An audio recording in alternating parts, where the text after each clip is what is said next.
Welcome to Influential Entrepreneurs, bringing you interviews with elite business leaders and experts, sharing tips and strategies for elevating your business to the next level. Here's your host, Mike Saunders. Hello and welcome to this episode of Influential Entrepreneurs. This is Mike Saunders, the Authority Positioning Coach. Today we have with us Kim Egger, who's the founder of Treasures in Heaven Property Management. Kim, welcome to the program. Hey, thanks, Mike. Happy to be here. Hey, I'm excited to talk to you because I always love hearing people's journey, struggles, successes, lessons learned. And I think that's what we're going to really cover here. And I want to hear all about what you do at Treasures in Heaven as well. Get us started with a little bit of your story and background. What has your entrepreneurial journey been like to this point in your career? Oh, yeah, absolutely. Thanks, Mike. So, I've got a really interesting history when it comes to how I made the transition. I started out in banking when I was 14 years old.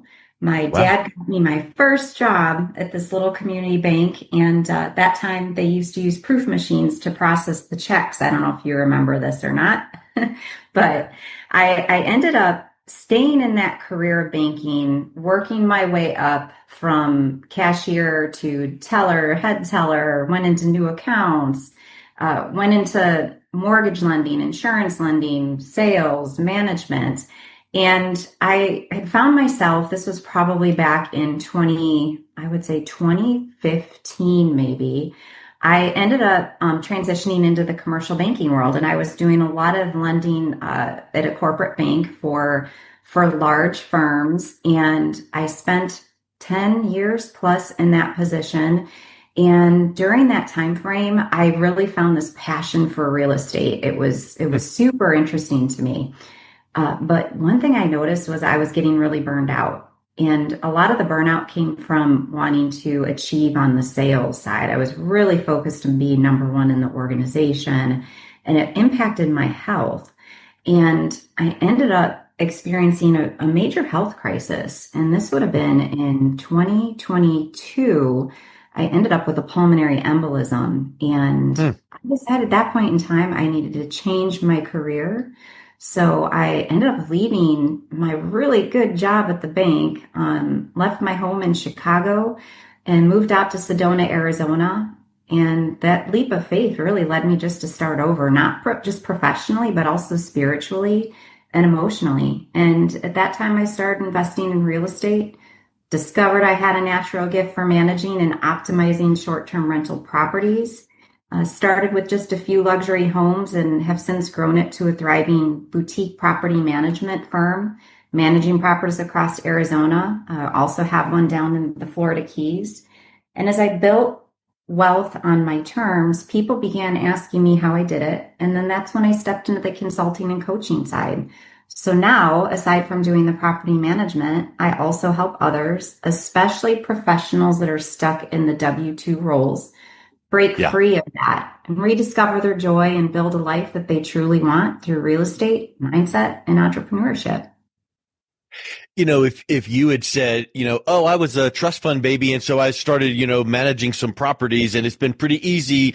Well, nobody would really take that seriously because where's the skin in the game in that? You probably, if we were to go deep on those lessons you learned after that pulmonary embolism, it was like, okay, I was pushing and I was this and I was that, and that would take like a whole weekend, seminar to go that deep. But I can only imagine, right? Like, and you probably were like the frog in the water scenario. Like, it's like, oh, the frog doesn't jump out. If you turn it up to boiling, it does. But slowly but surely, you were boiling and you were pushing yourself. And guess who did that to you?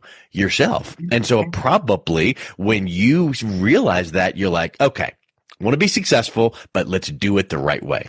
Yeah, for sure. For sure. And then you're giving back. It's not like, okay, cool, I'm going to be the, the queen of everything, property management, short-term rental, and I'm going to make $1 billion.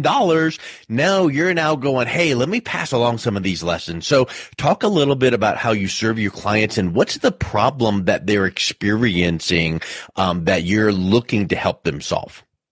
Yeah, so, I take a lot of pride in serving my client, and now it's so interesting because this is not work for me. This is fun and Hmm. it fulfills my passion. And so I serve my clients by helping them reclaim their time, their financial independence, and their sense of purpose. And the problem that I solve is twofold. First, I help overwhelmed professionals transition out of their jobs that drain them and into freedom-based businesses that align with their values. And I also help individuals, primarily women, particularly that have suffered from trauma and abuse, overcome their limiting beliefs so that they know that they can actually create whatever life it is. And a great way to do that is through real estate. And then I also, for property owners and inspiring investors, I provide boutique white glove property management and consulting services that help turn their real estate into true passive income. When you were describing that, it made me think of breaking free. You mentioned Yeah. W-2, you mentioned mindset, and, a lot of people that just punch the clock, so to speak. They get their salary, they have their job, they're just going to wait till retirement and hope for the best. But they don't realize that and these days with any kind of business, if you want to start a business, have a side hustle, but what you do in real estate, you don't need to resign from your W-2 job and break free. You can start things all, immediately by learning things and doing things nights and weekend. So talk a little bit about that competitive advantage that you offer the people you work with, where, anybody out there can Google how to invest in real estate, how to do short-term rental. What is some of the differences that you provide to your clients? Oh, sure. Well, absolutely. I would say that my edge is the fact that I've lived an experience. I've lived through Yeah. it. So I'm not teaching a theory. I've walked away from the corporate burnout. I've started completely over from scratch, built multiple businesses. I've created both wealth and freedom from ground up.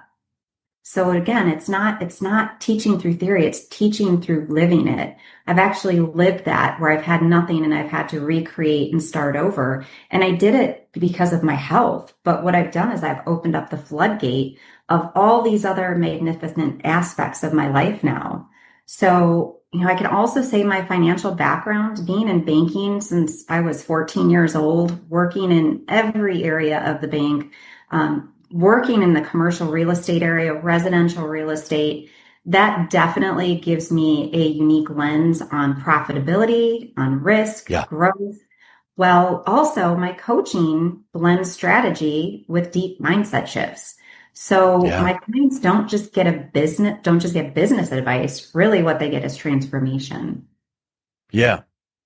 And I think that when the true transformation comes with belief, meaning, if you talk about, oh, I can help you make $4 million dollars a year and you've never made more than 40,000, they're Mhm. not going to really believe that. But when you can instill that belief in someone and go, hey, look, I've been where you're at. I can show you how to get here, here, and at this level, that belief starts to come. And then they have a little mini success and that motivates them, and a little mini success.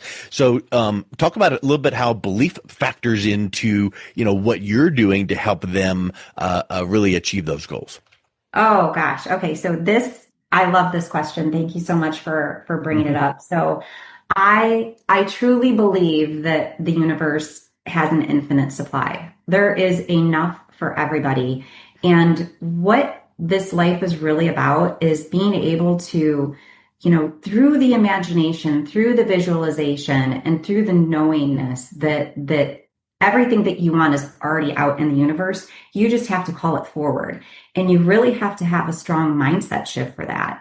So, for example, when I'm working at the bank and let's say I'm making, 100, 200,000, I'm getting bonuses, health care, lots of time off. I've got a really good life, but there's more to life out there. And Yeah. if you're stuck in a mindset of you have enough, you're not going to get more. You have to grasp onto that concept that holy cow, that's just a paradigm. That's just what I was taught. Like I was told that my dad got me a job when I was 14 and I became a banker. That became a paradigm for me that this is what my life was going to look like. But when I made that shift due to the health scare, it opened up something in me that said, you know what, I can actually create whatever life I want, and I don't have to be a banker, and that Yeah. the universe supports me. So really, it's truly that mindset and the belief that you can create anything you want. You can create the life that you imagine. It's true. And I am just living proof of it. And what I get excited about is sharing it with people, Yeah. especially people that are, stuck in that burnout. They don't think they can achieve more. They think they're not smart enough, not good enough. And really just showing them, hey, look, like I lived that life. I came from a lifetime of trauma and abuse and limiting beliefs. And I was able to flip my mindset. And I mean, what I've created to this point, it's to me would have been unimaginable 5 years ago that I would Yeah. be sitting here today talking to you, Mike, about this topic. So thank you for Well, asking. if you're welcome, and if we could put, I don't know what the technical scientific term is, but some sort of a indicator, barometer, electric kind of whatever device to gauge your level of energy before I asked that question. And when I asked you that question, you just came to life on that. So I know that that is so Yeah. impactful for you. But guess what? The reason that you're so excited and passionate, enthusiastic about that is probably because of the contrast in where you are now and where you came from. So can you share a failure or breakdown that you've experienced, whether it's been personal or professional, that kind of laid the foundation for you where you are now? Oh yeah, definitely. So I can say that when I ended my career in banking, I needed to be number one in the company, and I really struggled while I was not making my goals. And I don't even want to say not making them. I was still achieving damn good numbers. I was performing really well, but it wasn't number one. Wow. So what that ended up doing was just manifesting discord in my body or disease. Like my body just became sick. And it was really my health scare that was a result of the pressure I put on myself.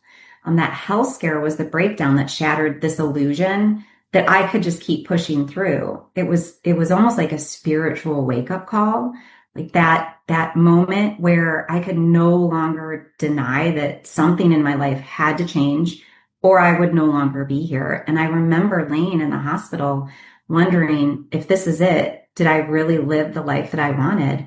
And the answer was no. Mm, And gosh, I mean, it was really fate that just carried me through the dark place. I didn't have a clear roadmap. I had no idea what I was doing. I didn't know where I was going to live. But I trusted that if I took that first step, that God or higher power would be there and support me. And that trust led me to Sedona, to the healing, to the nature, and ultimately to my purpose of serving people. And that really came from not achieving the goal and putting the yeah. pressure on myself, really. And I did that several times throughout the years when I was in my banking career, where I would just beat myself up over not being number one. And when I think back now, that really came from limiting beliefs that were created in me as a child, going all the way back to childhood. You know, there wasn't encouragement, in the household to go to school. There wasn't encouragement to do anything other than what I was told to do. And internally, intrinsically, I knew I wanted more. So, yeah, I hope that addresses the question for you. Oh yeah, for sure. I'm confident that you had mentors and you put yourself through personal development programs. And when you were saying, well, you just have to put one foot in front of the other and have faith. Well, how did you develop that faith to move through those challenges and breakdowns? Because I would venture to say that at some point you're like, oh, I can't do that. Or, well, that sounds too easy. That wouldn't apply to me. Or that's way too hard. I can't do it. Talk a little bit about how faith played a role in moving through those challenges. Oh my gosh, that's such a great question. So, even just thinking back upon everything that I went through. And, I talk about my challenges in business, but throughout my childhood and I, been previously married, suffering from trauma and abuse and continually being beat down mentally and psychologically, it would have been really easy for me to give up. But what I found was I had a lot of amazing mentors surrounding me that always believed in me, always encouraged me, always told me that I could do whatever I set my mind to. And really, through meeting them and through going through all these challenges, whether in business or in life, I'm constantly reminded just to surrender to the illusion of control and that I need to realign Mm. myself with divine guidance and higher power and God. And the that breakdown that I experienced with my health really opened me up. It cleared the way for reinvention of myself.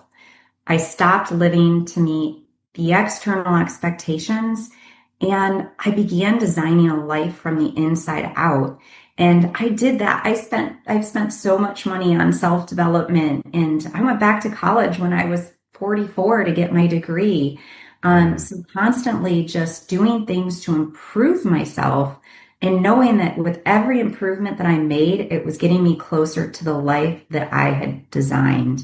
And really, as I prioritized peace and purpose and alignment, everything else just began to flow. Opportunities came, clients came, abundance came, and with that came joy. And I learned that when you build from authenticity and service, the success becomes inevitable. Yeah. You said a couple things that stood out to me that I want to kind of go a little bit deeper on. You want to be number one.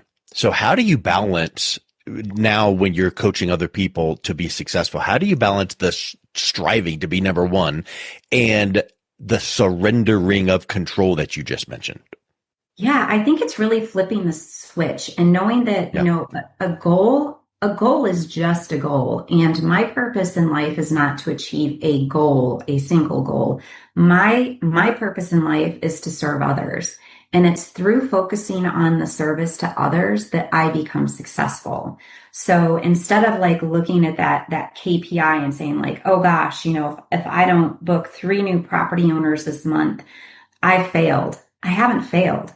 What's important is how am I serving the owners that I do bring in? What am I Yeah. doing to make their lives better? So flipping that from like, what am I going to get from it to no, what am I going to give for it? Because it's Yeah. the giving that you get back in return. That's a huge, huge mindset shift. It is like flipping the switch. I think that it sounds like, okay, cool, I'll do that. And people would start to do that. And I'm sure you experience this too. You feel like, okay, I'm checking the box. This month I did that. The next month did that. And then all of a sudden it's like, wait a minute, I'm struggling with that again. So I think if people struggle with something similar to what we're talking about there, you can always keep it on the forefront of your mind and improve it and mitigate it and lessen it. But you're never going to be like, Yahoo, I've conquered it. Absolutely. So true.